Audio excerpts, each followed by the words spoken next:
பிதாவாகிய தேவனையும் ஆண்டவர் இயேசுவையும் அறிகிற அறிவினாலே கிருபையும் சமாதானமும் பெருகுவதாக. காலவேளையிலே கர்த்தருடைய பிரசன்னத்தில் வந்திருக்கிற தேவனுடைய பிள்ளைகளாகி உங்கள் யாவரையும் இயேசுவின் என்ப நாமத்தில் வாழ்த்துவதில் மகிழ்ச்சி அடைகிறேன். இந்த செய்தியை கேட்கிற சபையாரும் ஆன்லைன் மூலமாய் கேட்கிற தேவனுடைய பிள்ளைகளையும் அவருடைய இல்லங்களையும் கர்த்தர் தாமே ஆசீர்வதிப்பாராக. ஆகவே இன்றைய செய்தியின் தலைப்பாக Who can abide with Jesus? இயேசுவோடு கூட யார் தங்கி இருக்க முடியும்? இயேசுவோடு கூட யார் நடக்க முடியும்? மதம் சார்ந்தவர்களா அல்லது மார்க்கத்தை சார்ந்தவர்களா? Religious individuals was spiritual individuals. மதம் சார்ந்தவர்களா மார்க்கத்தை சார்ந்தவர்களா? யார் இயேசுவோடு கூட தங்கி இருக்க முடியும் என்ற தலைப்பின் கீழே உங்களோடு கூட பேச விரும்புகிறேன். அதற்கான ஆதாரத்துக்கான வசனம் மார்க் எழுதின சுவிசேஷம் 3ஆம் அதிகாரம் 13, 14, 15 வசனங்களை எடுத்துக்கொள்ளும். மார்க்கு 3ஆம் அதிகாரம் 13ஆம் வசனம் 14, 15. பின்பு அவர் ஒரு மலையின் மேல் ஏறி தமக்கு சித்தமானவர்களை தம்மிடத்தில் வரவழைத்தார். அவர்கள் அவரிடத்திற்கு வந்தார்கள். அப்பொழுது அவர் 12 பேரை தெரிந்து கொண்டு அவர்கள் தம்மோடு கூட இருக்கவும் பிரசங்கம் பண்ணும்படியாக தாம் அவர்களை அனுப்பவும் வியாதிகளை குணமாக்கி பிசாசுகளை துரத்தும்படி அவர்கள் அதிகாரமுடையவர்களாய் இருக்கவும் அவர்களை ஏற்படுத்தினார். கவனிங்க, ஆண்டவர் மலையின் மேலே ஏறி தமக்கு சித்தமானவர்களை தம்மிடத்தில் வரவழைத்து அவர்களுக்கு சொன்ன ஒரு விஷயம் என்னன்னா, எத்தனை பேரை வரவழைத்தார்? 12 பேர். 12 என்று சொன்னால் கற்றுக்கொள்ளுதல் என்று அர்த்தம். லாமெட் 12வது எழுத்து லாமெட். அப்படி என்று சொன்னால் கற்றுக்கொள்ளுதல் அர்த்தம். அந்த எழுத்தின் அடிப்படையில தான் கற்றுக்கொள்ளும்படி அவர்களை அழைத்தார். அழைத்து என்ன சொல்றாரு? அடுத்தது அவர்களை தெரிந்து கொண்டார். அழைத்தார், அவர்களை தெரிந்து கொண்டார், 3ஆவதாக பிரித்தெடுத்தார். இதெல்லாம் ஒவ்வொரு விஷயங்கள், ஒவ்வொரு அனுபவம். அறிவை சார்ந்த விஷயம் மாத்திரம் அல்ல, அனுபவத்தை சார்ந்த விஷயமாகவும் எடுத்துக்கொள்ளுங்கள். அறிவை அனுபவமாக மாற்றுங்கள். அல்லேலூயா. அறிவை அனுபவமாக மாற்ற கற்றுக்கொள்ளுங்கள். அப்பொழுதுதான் கிறிஸ்துக்குள்ள வளர முடியும். நீங்க அறிவை வளர்த்து வளர்த்து வளர்த்து வச்சிருந்தீங்கன்னா, வேதம் சொல்லுகிறது அறிவு பெருத்தவன் நோவு பெருத்தவன். அதனால வேதத்தை அறிந்தா மாத்திரம் பத்தாது, அதை என்ன செய்யணும்? அனுபவமாக்குகிறது தான் ஜீரணம். சாப்பிடுறது ஜீரணிச்சாதான் சரீரத்துக்கு பலனை கொடுக்கும், ஆரோக்கியத்தை கொடுக்கும். அது மாதிரி அறிந்த அறிவுகளை நாளுக்கு நாள் என்ன செய்யணும்? அபியாசப்படுத்துங்க, பழக்கப்படுத்துங்க, ஜீரணப்படுத்துங்க, அனுபவமாக்குங்க. ஆகவே அவர் தெரிந்து கொண்டு பிரித்தெடுத்து என்ன சொல்றாருன்னா, முதலாவது தம்மோடு இருக்கவும், 2வது பிரசங்கம் பண்ணவும், 3வது ஊழியம் செய்யவும், 4வது அவர்களுக்கு அதிகாரம் கொடுத்து அனுப்பினார். இதன் அடிப்படையில யோவான் சுவிசேஷத்துல நான் வருகிறேன். யோவான் புத்தகத்திலே 1ஆம் அதிகாரம் முதல் 6வது அதிகாரம் 71வது வசனம் வரை, 1ஆம் அதிகாரம் முதல் 6ஆம் அதிகாரம் 71வது வசனம் வரை, இந்த 6 அதிகாரங்களிலும் 284 வசனங்கள் இருக்கிறது. இந்த 6 அதிகாரங்களுக்குள்ளே 5 தடவை இயேசு தன்னை யார் என்று 5 விதமான மக்களுக்கு தன்னை வெளிப்படுத்தினார். 6 அதிகாரத்துக்குள்ளே 5 விதமான மக்களுக்கு தன்னை யார் என்று ஆண்டவர் இயேசு என்ன செய்தார்? வெளிப்படுத்தினார். முதலாவதாக 1ஆம் அதிகாரம் 19ஆம் வசனத்திலிருந்து 2ஆம் அதிகாரம் 12வது வசனம் வரைக்கும் சீஷர்களுக்கு தன்னை வெளிப்படுத்தினார். இரண்டாவதாக 2ஆம் அதிகாரம் 13ஆம் வசனத்திலிருந்து 3ஆம் அதிகாரம் 36ஆம் வசனம் வரைக்கும் யூதர்களுக்கு தன்னை வெளிப்படுத்தினார். மூன்றாவதாக சமாரியர்கள் 4வது அதிகாரம் 1ஆம் வசனம் முதல் 54ஆம் வசனம் வரை சமாரியர்களுக்கு தன்னை வெளிப்படுத்தினார். நான்காவதாக 5ஆம் அதிகாரம் 1 முதல் 47 வசனம் வரை யூத தலைவர்களுக்கு தன்னை வெளிப்படுத்தினார்.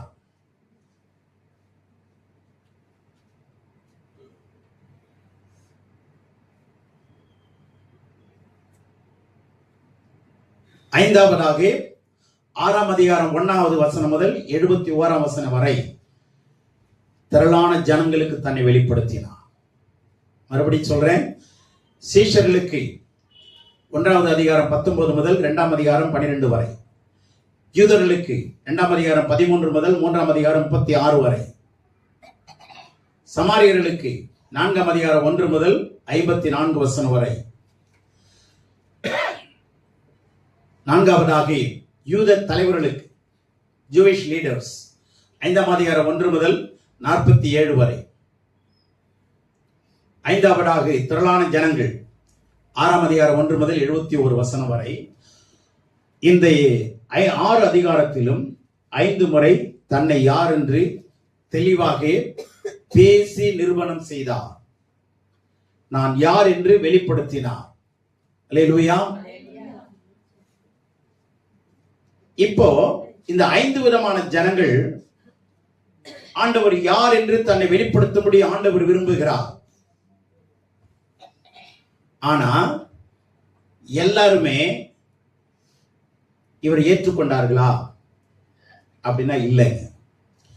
எல்லாருக்கும் அற்புதம் செய்தாரா? எல்லாருக்கும் அற்புதம் செய்தார். ஏனென்றால் இயேசு அல்லது கடவுள் மனிதரிடத்திலே பாரபட்சம் இல்லாதவர். God is the respecter of no man.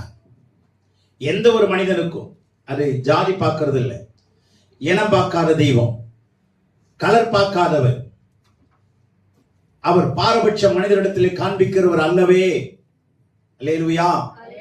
ஆகவே நமது ஆண்டவரை இயேசு எல்லா ஜனங்களுக்கும் உயிரோடு இருக்கும் போது இந்த 5 விதமான மக்களுக்கும் தன்னை யார் என்று காண்பித்தார். மரித்து உயிர்த்தெழுந்த பிறகும் 1 கொரிந்தியர் 15 போய் முதல்ல படிச்சு பாருங்க. 1ஆம் வசனத்தில் படிச்சு பார்த்தீங்கன்னா, உயிர்த்தெழுந்த பிறகும் அவர் யார் என்று எத்தனை பேருக்கு எத்தனை தடவை தன்னை வெளிப்படுத்தி நிரூபணமாக்கினார் என்பதை அங்கேயே நீங்க படிச்சு பாருங்க. ஆகவே உலகத்துல எல்லா ஜனங்களுக்கும் இயேசு யார் என்பதை வெளிப்படுத்திக் கொண்டே இருக்கிறார். பலவிதமான வழிமுறைகளிலே, மீடியாக்கள் மூலமாக, டிராக்ஸ் மூலமா, தேவனுடைய பிள்ளைகள் மூலமா, வசனத்தின் மூலமா, ஊழியம் செய்யறது மூலமா, நம்மளை சுற்றி இருக்கிற ஜனங்கள் நம்ம யார் என்று கண்டிப்பா தெரியும். யாரை சேவிக்கிறோம்னு தெரியும், யாரை வணங்குறோம்னு தெரியும். எல்லா ஜனங்களுக்கும் இயேசு தான் கடவுள் என்பதை, தேவனுடைய குமாரன் என்பதை நிரூபித்துக் கொண்டே வந்தார். அல்லேலூயா. ஆனால் யார்தான் அவரோடு இருந்தது?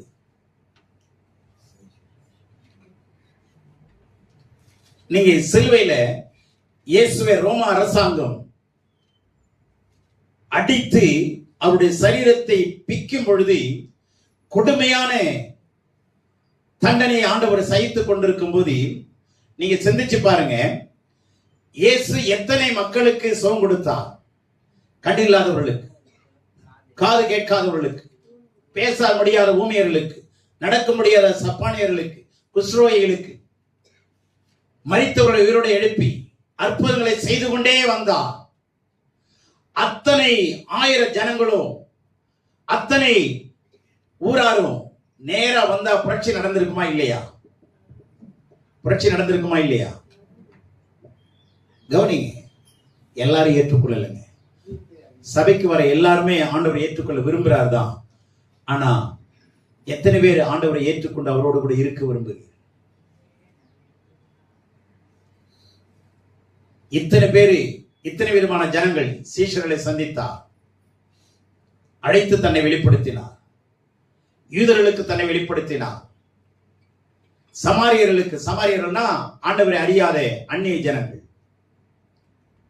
யூதர்களுக்கு மாத்திரமல்ல, யூதர் அல்லாத மற்ற ஜனங்களுக்கு வெளிப்படுத்தினார், யூத தலைவர்களுக்கு வெளிப்படுத்தினார், திரளான ஜனங்களுக்கு வெளிப்படுத்தினார். ஆனால் யார் அவரோடு இருந்தது? இன்றைக்கு சபை, லட்சக்கணக்கான சபைகள் இருக்கிறது. சபையிலே நடத்துகிற ஊழியக்காரன் இருக்கிறார். ஊழியக்காரனோட யாரு இருக்கிறதுனா, அவங்க சொல்லுவாங்க, எங்க சபையில 5000 பேர் இருக்கிறாங்க, 50 பேர் இருக்கிறாங்க, 1000 பேர் இருக்கிறாங்க, 500 பேர் இருக்கிறாங்க. அவங்க எல்லாம் யாரு? விசுவாசி. அவங்க எல்லாம் இன்னைக்கு ஊழியக்காரனோடு இருப்பது என்ன? யாருதான்? விசுவாசி. அல்லது சபையில இருப்பது யாருதான்? விசுவாசிக்கிற விசுவாசி. ஆனா இயேசுவோடு இருந்தது யாருன்னா, விசுவாசிக்கிறவர்கள் மாத்திரம் இல்ல, விசுவாசிக்கிற சீஷர்கள் தான் அவரோடு இருந்தார். ஆமென். சீஷர்கள்னா கற்றுக்கொள்கிறவன் அர்த்தம். சீஷன்னா கற்றுக்கொள்கிறவன், பின்பற்றுகிறவன், ஃபாலோவர்ஸ், லேர்னர்ஸ். அப்போ கற்றுக்கொள்றவங்க மாத்திரம் இல்ல, பின்பற்றுவர்களும் சீஷர்கள். அப்ப கற்றுக்கொள்றது எவ்வளவு நாளைக்கு அப்படின்னு கேட்டீங்கன்னா, இந்த உலகம் ஒவ்வொரு படிப்புக்கும் ஒவ்வொரு கால வரையறை இருக்கிறது. இளநிலை பட்டதாரிகள் 3 வருஷம், முதுநிலை பட்டதாரிகளுக்கு 2 வருஷம், இப்படி கால வரையறை வச்சிருக்கிறாங்க. ஆனா ஆண்டவரை கற்றுக்கொள்ள கால வரையறை வைக்கலைங்க. until the last breath, கடைசி மூச்சு வரைக்கும் கடவுள் என்ன பண்ணிட்டே இருக்கணும்? கற்றுக்கொள்ளணும். இன்னைக்கு மதம் சார்ந்தவர்கள், மார்க்கத்தை சார்ந்தவர்கள். மதம் சார்ந்தவர்கள் கடவுளை கும்பிடுவாங்க. கிறிஸ்தவம் கூட என்ன பண்றாங்க? இயேசுவை கும்பிட்டு போக வந்திருக்கிறேன், கடவுளை கும்பிடுறவங்க. ஆனா மார்க்கத்தை சார்ந்தவர்கள் கடவுளை அறிகிறவர்கள். அல்லேலூயா. மார்க்கத்தை சார்ந்தவர்கள். ஆமா, அதனாலதான் ஓசியா 4:6 சொல்லுது, அறிவில்லாமையினாலே என் ஜனங்கள் சங்காரமாகிறார்கள். lack of knowledge, people are perish. ஏன் ஜனங்கள் சாகுறாங்க? ஏன் ஜனங்கள் திண்டாடுறாங்க?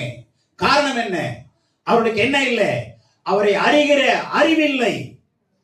ஆனா உலக பிரகாரமான எல்லா அறிவு இருக்கு. எப்படி பணத்தை சம்பாதிக்கலாம், என்ன வேலையை செய்யலாம், வேலை செஞ்சிட்டு கவர்மெண்ட்ல வேலை செஞ்சிட்டு பிரைவேட்டா என்ன வேலை செய்யலாம், அறிவடைகிறார்கள். அதற்கான விளம்பரங்களை தேடி திரிகிறார்கள். தப்பு சொல்லல, கடின உழைப்பு தேவைதான். ஆனா கடவுளை அறிந்து கொள்கிறவர்கள் யாருன்னா, அவரோடு கூட இருக்கிறவர்கள் தான் அறிந்து கொள்ள முடியும். இந்த மார்க்கம் என்பது எது? கிறிஸ்தவ மதம் அல்ல, கிறிஸ்தவம் மார்க்கம். ஆனா கிறிஸ்டியானிட்டின்னு இருக்கு, மற்றதெல்லாம் இசம்னு இருக்கு. சரிங்களா? அப்ப மதங்களுக்கும் மார்க்கத்துக்கும் உள்ள வித்தியாசம் என்ன? மதத்தில் இருக்கிறவர்கள் சடங்குகளை பின்பற்றுவார்கள், ஏன்னா அவங்களுக்கு வேதம் இல்லை. ஆனா நமக்கு கடவுள் வேதத்தை கொடுத்திருக்கிறார். அவர் சொல்றாரு, என்னுடைய மகத்துவங்களை நான் எழுதி கொடுத்தேன், அவர்களும் அதை அந்நிய காரியமாக எண்ணினார். எந்த தெய்வங்க வேதத்தை எழுதி கொடுத்தது? மேப்போட பின்னாடி மேப் இருக்கு பாத்தீங்களா? வேதத்துல பின்னாடி மேப்ல இருக்கா? எத்தனை பேர் மேப்பை பார்த்து? ஏன் மேப்பை கொடுத்திருக்காரு? அங்க சொல்லப்பட்டதெல்லாம் இங்க இதுல இருக்கு. அல்லேலூயா. வேதத்துல சொல்லப்படாத ஒன்றுமே இல்லைங்க.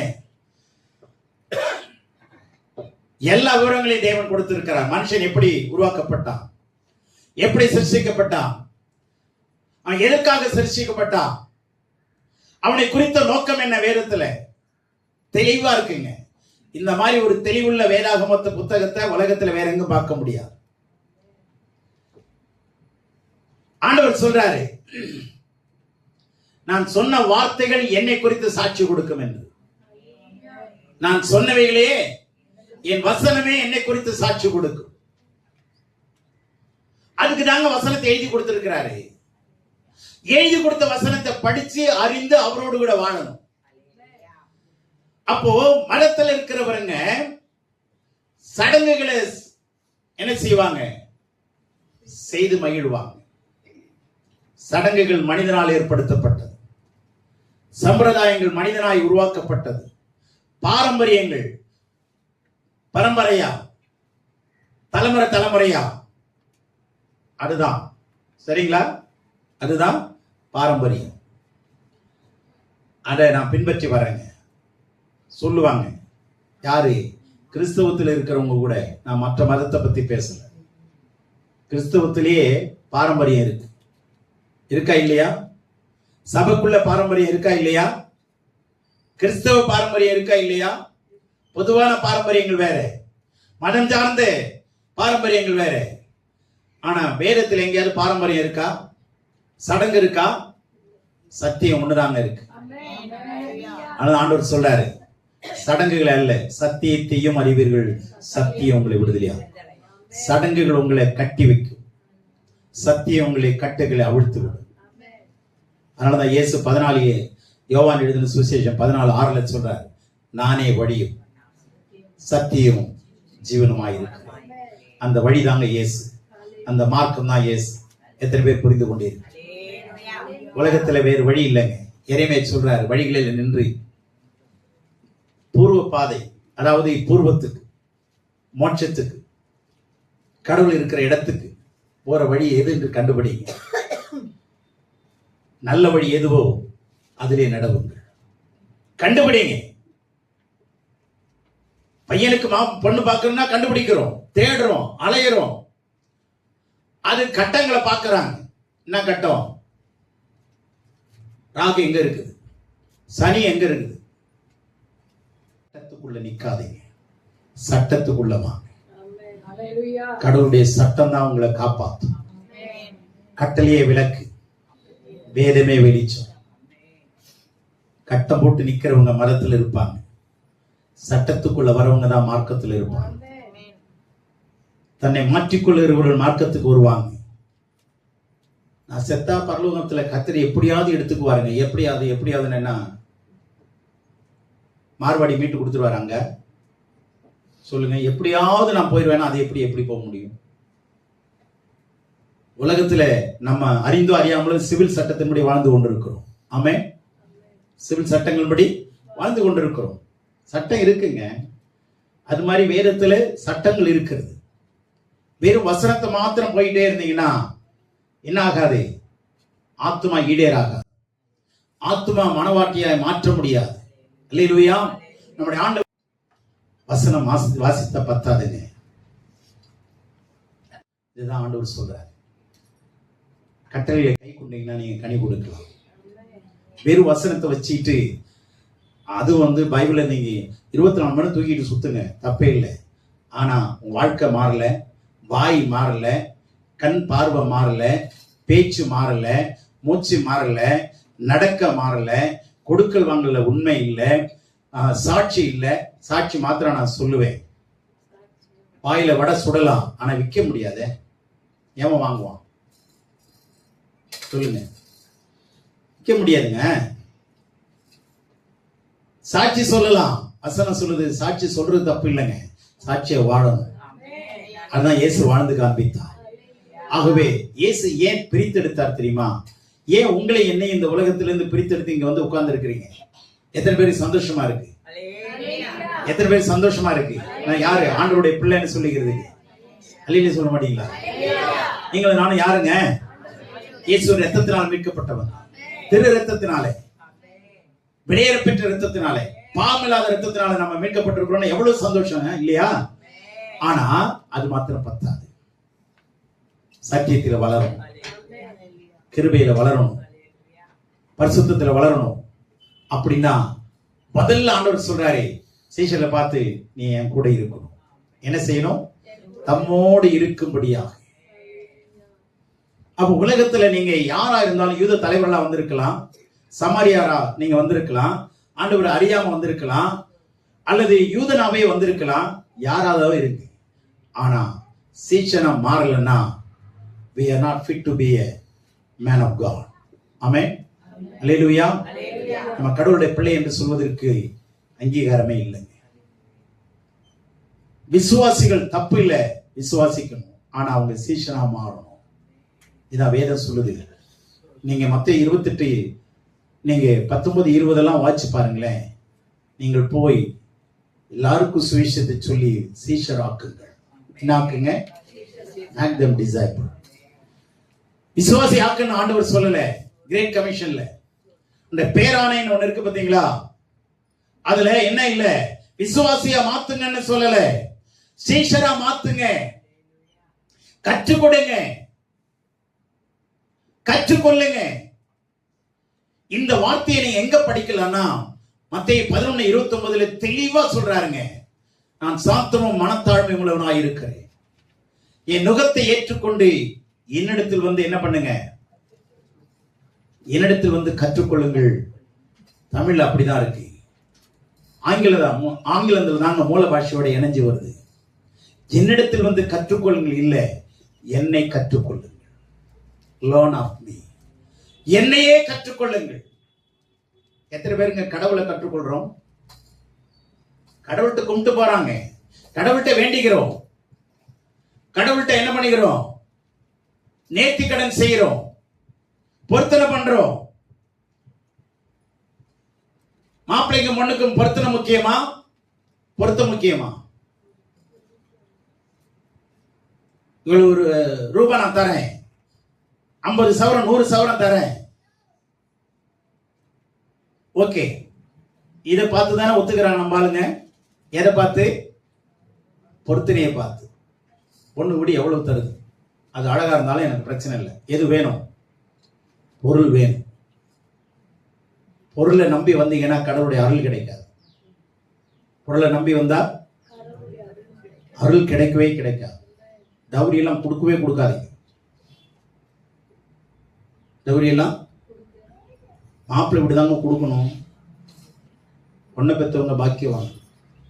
மாப்பிள்ளை விட்டுதான் கொடுக்கணும் வேதத்தின்படி. புரிஞ்சுச்சா? அடுத்தவன் சொத்துக்கு ஆசைப்படாதீங்க. இருக்கிறத வச்சு நீங்க குடும்ப நடத்தும். கர்த்தர் ஆசீர்வாதம், ஐஸ்வர்யமும் கனமும் கர்த்தராலே வரும். அல்லேலூயா. ஆகவே தயவு செய்து புரிந்து கொள்ளுங்க. காசு வச்சு வாழாதீங்க, இயேசு வச்சு வாழுங்க. ஆமென். உங்க வாழ்க்கை சுகமா இருக்கும். மூட்டை முடிச்சு குறையுங்கள், வண்டி பயணம் சுகமா. ஆமென். இருக்கிற எல்லா சுமையும் ஆண்டவர்கிட்ட வச்சிருங்க. எங்களுக்கு என்ன கவலைன்னா, என்ன இஎம்ஐ கட்டி கவலை இல்லை, பழக்கம் ஆயிடுச்சு இல்லை, கொஞ்சம் கொஞ்சமா வைக்கலாம். ஆண்டவர்கிட்ட மாசம் மாசம் கொஞ்சம் வைக்கலாம். இஎம்ஐல பிரச்சனையை வைக்கிறது. கர்த்தர் மேல ஃபுல்லா வச்சிருங்க, அவர் உங்களை ஆதரிப்பா. மாப்பிள்ளைக்கும் பொண்ணுக்கும் பொருத்தனை முக்கியம் இல்லைங்க, பொருத்தம் முக்கியம். புரிஞ்சதா?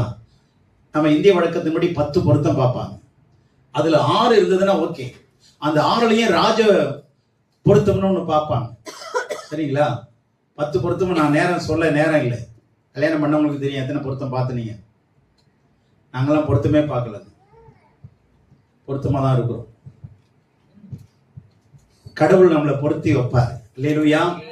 கடவுள் கட்டளை ஒரு குடும்பத்தை கட்டலைன்னா மனுஷனால கட்டவே முடியாது. கர்த்தர் வீட்டை கட்டாராங்கன்னா வீட்டை கட்டுறவன் மேசன்தான். இந்த வீட்டை சொல்லல, குடும்பத்தை கட்டுகிறது.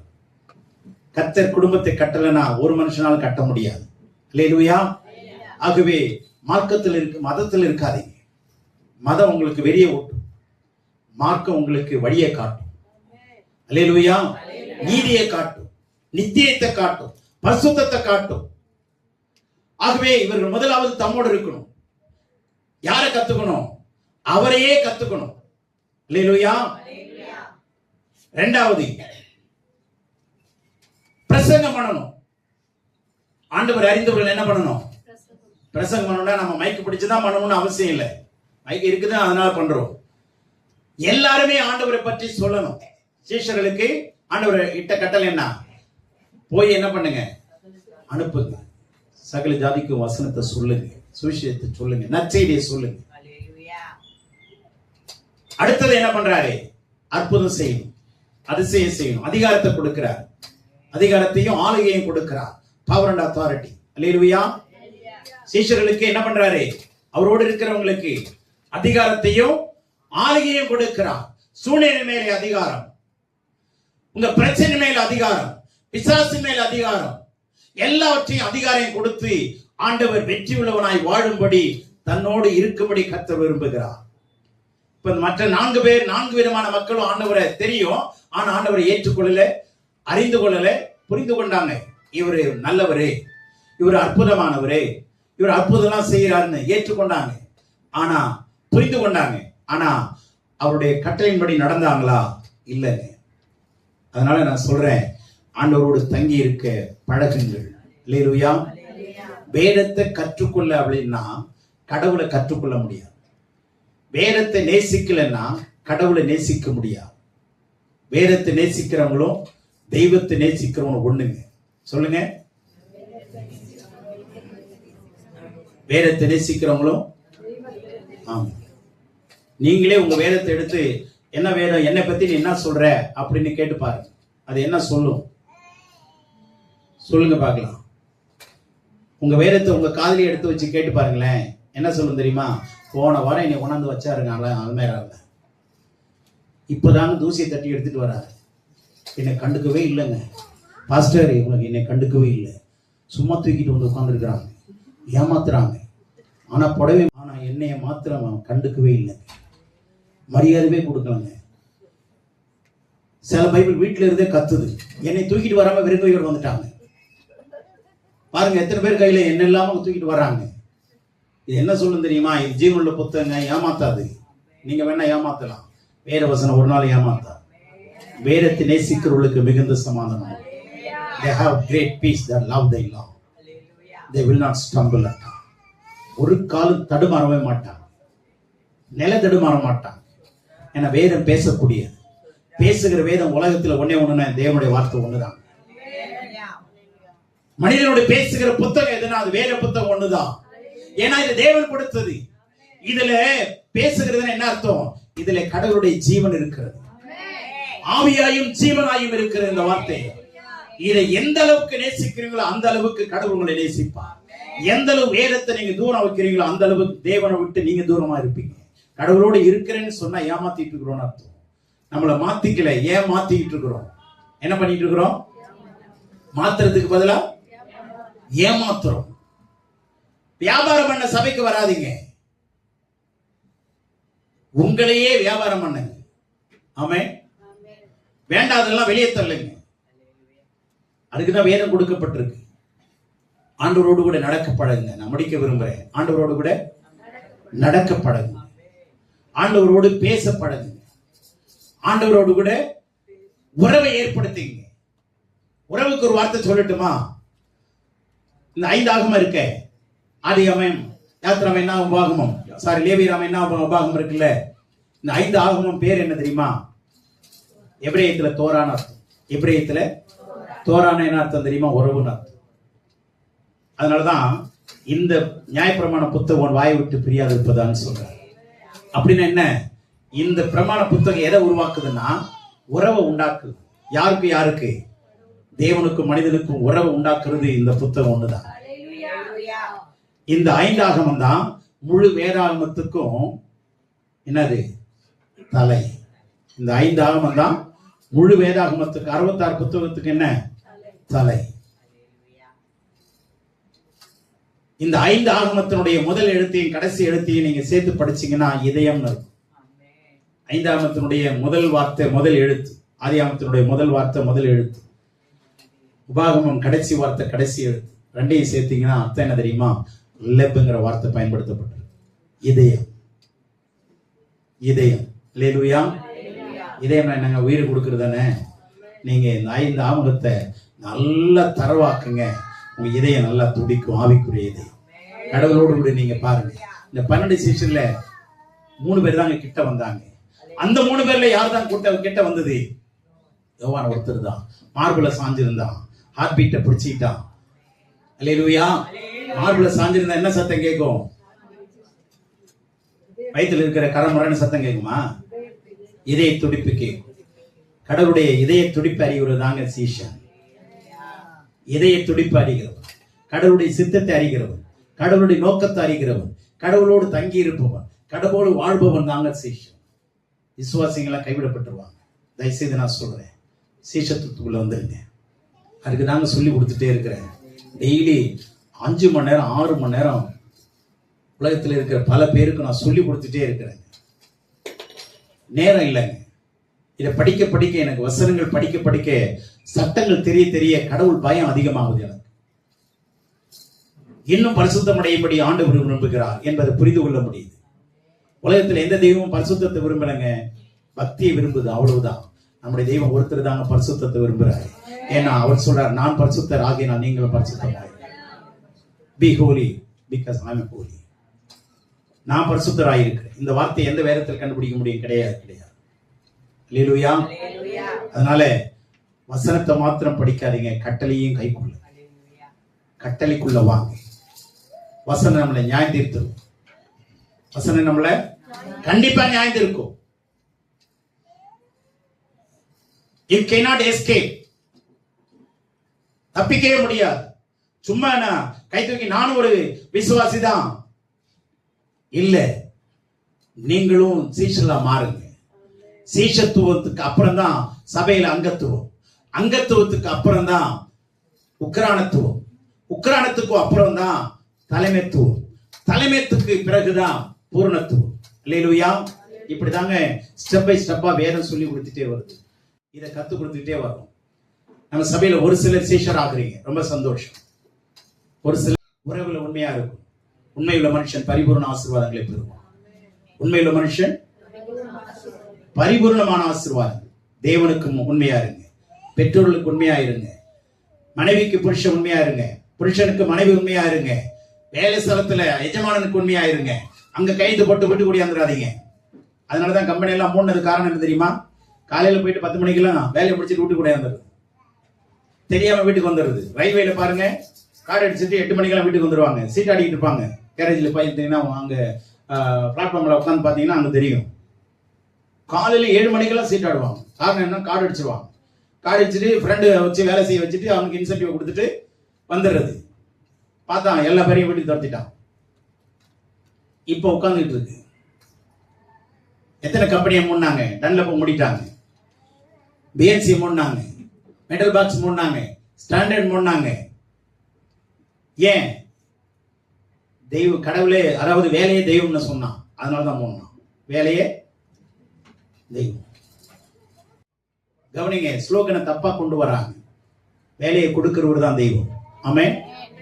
வேலைக்கு உண்மையாயிரு, கடவுள் உங்களை ஆசீர்வதிப்பார். கர்த்தர் தாமே நம்மை நடத்துவாராக. ஏன் சொல்லி முடிக்கிறேன்னா, ஆண்டவர் தன்னை எல்லாருக்கும் வெளிப்படுத்துறாரு. ஆனா உண்மையா சட்டங்களை கீழ்ப்படிந்து வாழ்ந்தீங்கன்னா கர்த்தர் உங்களை ஆசீர்வதிப்பார். கர்த்தர் உங்களை நிச்சயமாகவே ஆசீர்வதிப்பார். அவரோடு கூட சேர்ந்து நம்ம இங்கே வாழ கத்துக்கிட்டீங்கன்னா பின் மரணத்துக்கு அப்புறம் அவரோடு சேர்ந்து வாழலாம். கர்த்தர் தாமே உங்களை ஆசீர்வதித்து வழி நடத்துவாராக. ஆமென்.